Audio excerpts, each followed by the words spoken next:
Assalamualaikum class 5. Today we start our new chapter, Generations of Computer. Open your book and open page number 2. Generation of computer की हम इस पूरे chapter में बात करेंगे कैसे कैसे हमारे जो है वो हर साल 2 साल जो है वो जैसे कंप्यूटर ने तरक्की की है उसकी बात करेंगे हम, क्या क्या चीज़ें कंप्यूटर में यूज़ होती हैं उसकी बात करेंगे हम यहाँ पर। तो ये कंप्लीट चैप्टर जो है वो जनरेशन ऑफ कंप्यूटर के ऊपर लिखा गया है।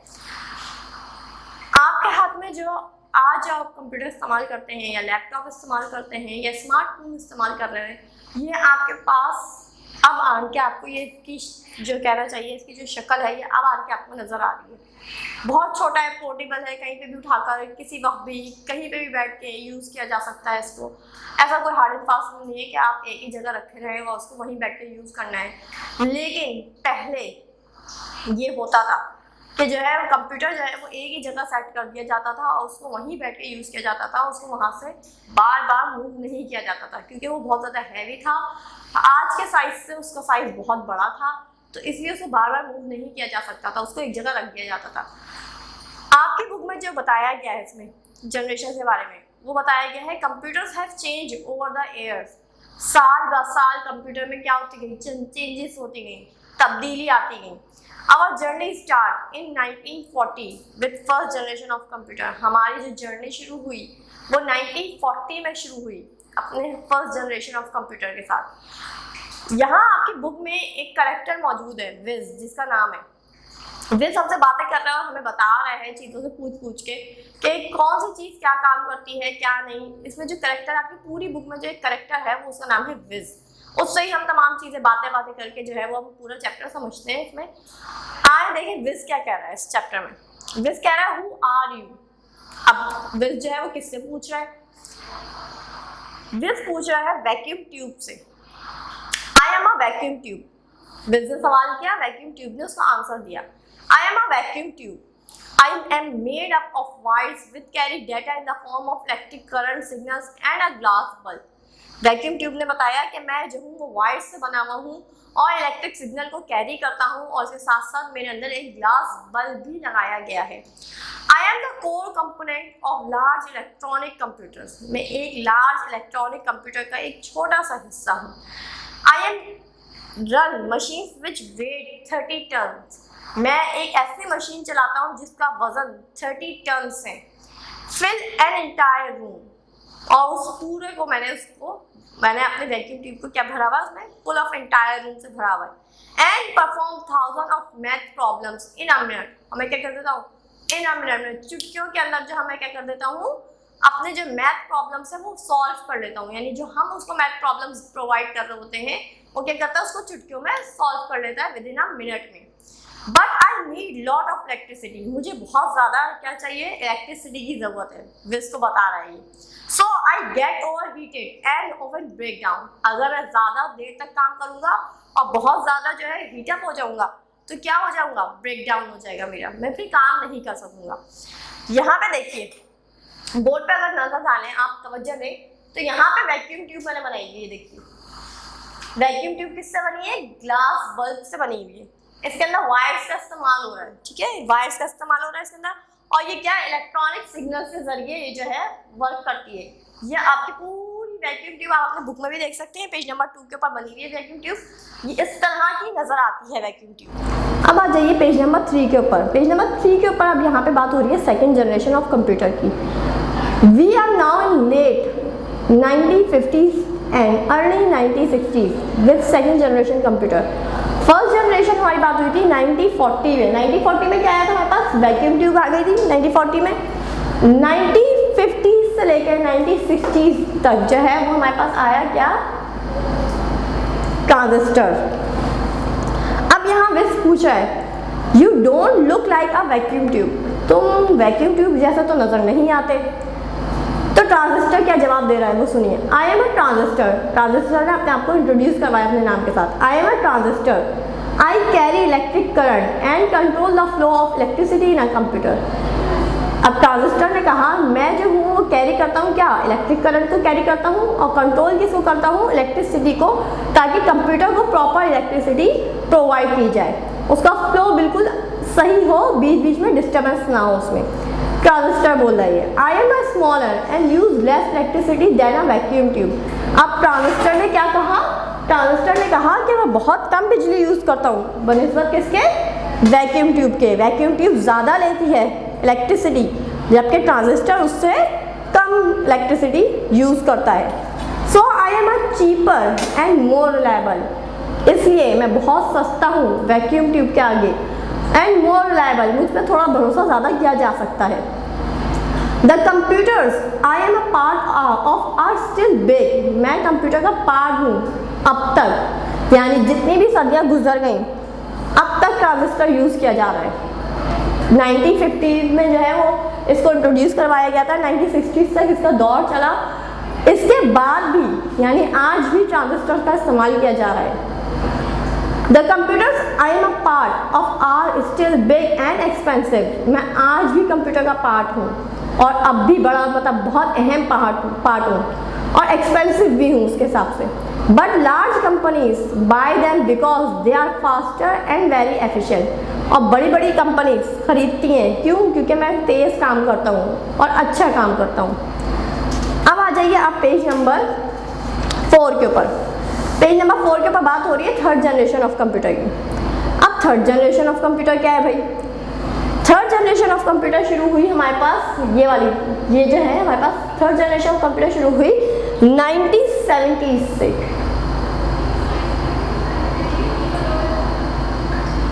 नजर आ रहा है आप लोगों को?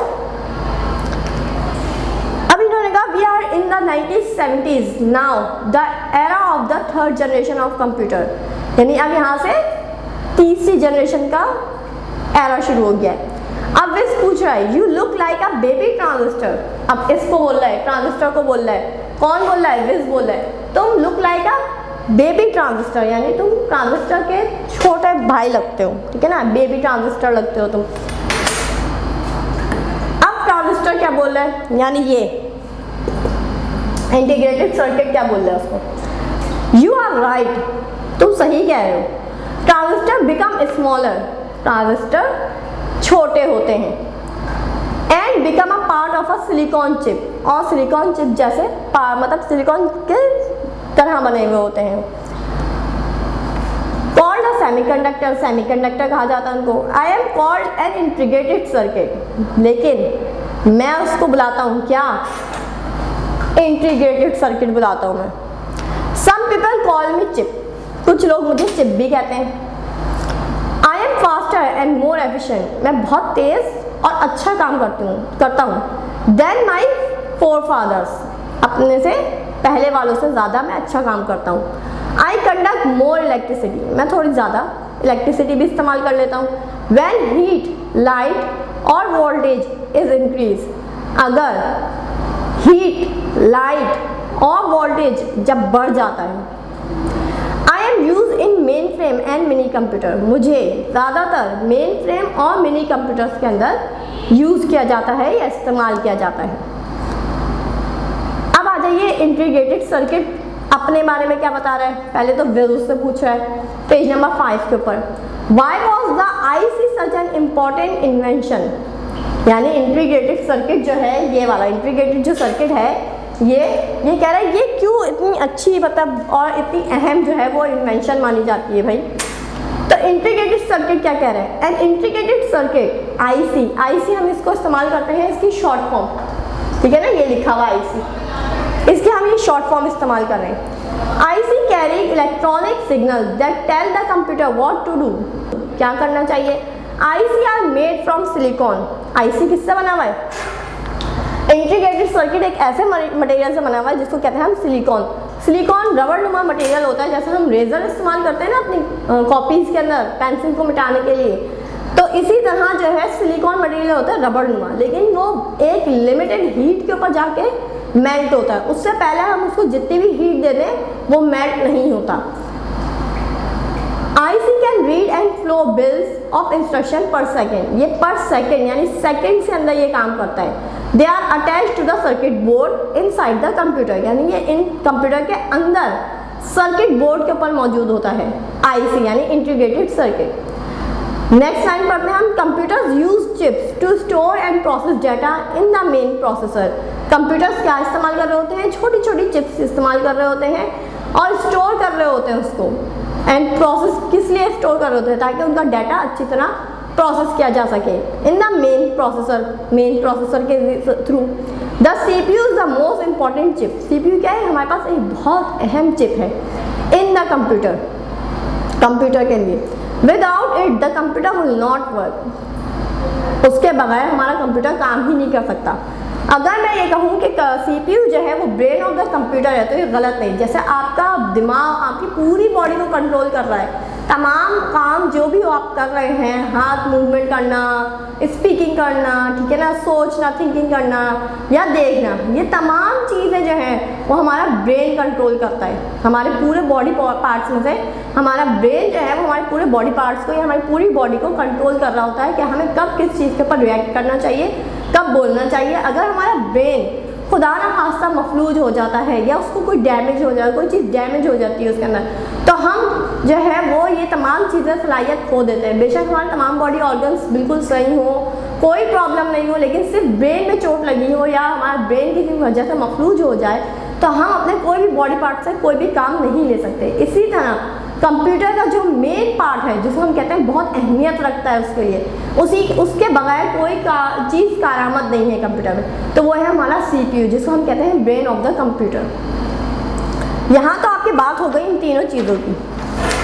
किसकी, वैक्यूम ट्यूब की, ट्रांजिस्टर की और इंटीग्रेटेड सर्किट की। ये तीनों आपकी डायग्राम्स आपकी बुक में भी बनी हुई हैं और अब तक जितना भी कुछ बताया है वो आपकी बुक में मौजूद है। अब आ जाइए पेज नंबर 6 के ऊपर। यहाँ विस पूछा है and what R circuit boards. Circuit boards क्या होते हैं, तो यहाँ इसको बताया जा रहा है a board with several chips is called a circuit board. जिस बोर्ड के ऊपर बहुत सारे छोटे छोटे चिप्स लगे होते हैं उसको सर्किट बोर्ड कहा जाता है। Circuit boards come in different sizes. Circuit board क्या है, डिफरेंट साइजेस के होते हैं। आप अपने घर में बहुत सारे इलेक्ट्रॉनिक अप्लाइंसेस जो है वो डेली बेसिस के ऊपर इस्तेमाल कर रहे होते हैं। हर अप्लायंस का साइज डिफरेंट होता है, इसी तरह सर्किट बोर्ड का भी साइज डिफरेंट हो जाता है। The greater the number of computer chips, जितने ज़्यादा कंप्यूटर के अंदर चिप्स लगे हुए होते हैं, the larger the circuit board, उतना ही बड़ा सर्किट बोर्ड होता है। यानी जितने चिप्स की तादाद बढ़ती जाएगी उतना ही बड़ा जो है वो सर्किट बोर्ड का साइज बड़ा हो जाएगा। The more circuit boards a computer has the more data it can process. जितने ज़्यादा सर्किट बोर्ड्स होंगे मौजूद, उतना ज़्यादा जो है डाटा प्रोसेस हो सकता है। Computers have one big circuit board. Computer में क्या है, एक बहुत बड़ा सर्किट बोर्ड लगा होता है। To which many smaller circuit boards, उसके साथ छोटे छोटे जो है वो सर्किट बोर्ड्स अटैच होते हैं। This is called mother board. जो वो बड़ा वाला सर्किट बोर्ड होता है उसको कहा जाता है मदर बोर्ड।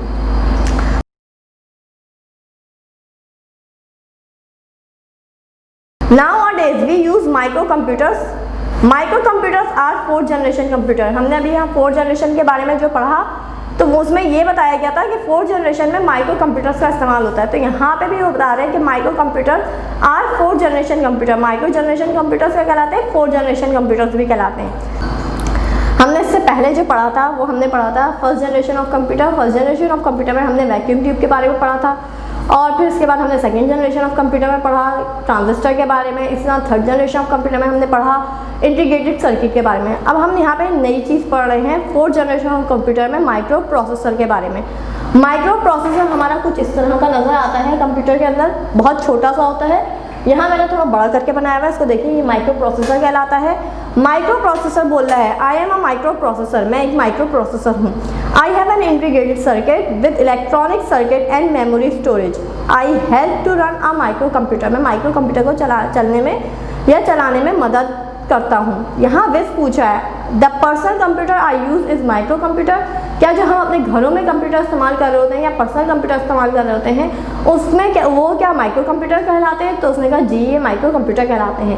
अब आ जाइए पेज नंबर 7 के ऊपर। 5th generation of computers are the most modern computer. बहुत ज़्यादा मॉडर्न कंप्यूटर मौजूद है 5th जनरेशन ऑफ कंप्यूटर में। यानी जो आज हम कंप्यूटर यूज़ कर रहे हैं वो 5th जनरेशन ऑफ कंप्यूटर्स कहलाते हैं। These computers are become capable of self organising. ये कंप्यूटर जो है वो कैपेबल होता है कि अपने आप को सेल्फ ऑर्गेनाइज कर सके, पढ़ सके, लर्निंग कर सकें एंड वॉइस रिकग्नाइजेशन, यानी हमारी आवाज़ को डिटेक्ट कर सकें। या फॉर एग्जांपल अगर हम पहले जो है वो पंच कार्ड के ज़रिए जो है वो इंस्ट्रक्शन दिया करते थे कंप्यूटर्स को, फिर उसके बाद जो है हम कीबोर्ड के ज़रिए इंस्ट्रक्शन देने लगे यानी इनपुट करने लगे। अब जो है इतना एडवांस हो गया है कंप्यूटर कि हम सिर्फ अपनी आवाज़ के ज़रिए, वॉइस के ज़रिए जो है हम कोई भी चीज़ सर्च कर सकते हैं, कोई भी इंस्ट्रक्शन हम अपने कंप्यूटर को दे सकते हैं। फिफ्थ जनरेशन ऑफ कंप्यूटर है वो बहुत ज़्यादा एफिशिएंट हो गए, यानी उनके अंदर अब वो कैपेबिलिटी जो पहले बहुत कम थी, जो चीज़ें बहुत कम थी पहले जो वो काम नहीं कर पाता था, अब वो कंप्यूटर्स वो अब काम कर रहे हैं, बहुत ज़्यादा एफर्ट लगाते हैं। पहले हम बहुत ज़्यादा मेहनत करते थे उन चीज़ों को करने में, अब विद इन अ सेकेंड हम बहुत कम एफर्ट के ज़रिए हम वो काम कंप्यूटर में कर लेते हैं। बिल्कुल सही काम होता है, एक्यूरेट होता है और बहुत स्मॉल, यानी हमारे पास कंप्यूटर अब बहुत स्मॉल हो गया है, स्मॉलर हो गया है, छोटा सा हो गया है। कैसे एग्जाम्पल आपके सबके हाथों में मौजूद होते हैं। हो सकता है बहुत सारे बच्चे इस वक्त ये वीडियो जो है अपने मोबाइल्स के ज़रिए देख रहे हों, तो जो आप मोबाइल अपने हाथ में पकड़े हुए हैं ये जो है आपका फिफ्थ जनरेशन कंप्यूटर में शामिल होता है। यानी इतना पोर्टेबल हो गया है, आप किसी वक्त भी किसी जगह भी बैठ के आप इजीली इस कंप्यूटर को यूज़ कर सकते हैं। यानी आपके पास ये मिनी कंप्यूटर कहलाता है, यानी आपके हाथ में जो मोबाइल है ये एक कंप्यूटर की ही फॉर्म है। They have high computing speed, और इनकी स्पीड भी बहुत अच्छी है। बनस्पत कि आप कंप्यूटर ओपन करें, फिर आप उसकी तमाम चीज़ों को के ऊपर वर्क करें, तो आप विद इन अ सेकेंड जो है अपने मोबाइल के अंदर ये तमाम काम कर सकते हैं। यहाँ हो गया आपका ये चैप्टर ख़त्म। इसकी कुछ एक्सरसाइजेस हैं जो आपको करवाई जाएंगी, उसको ज़रूर देखिएगा।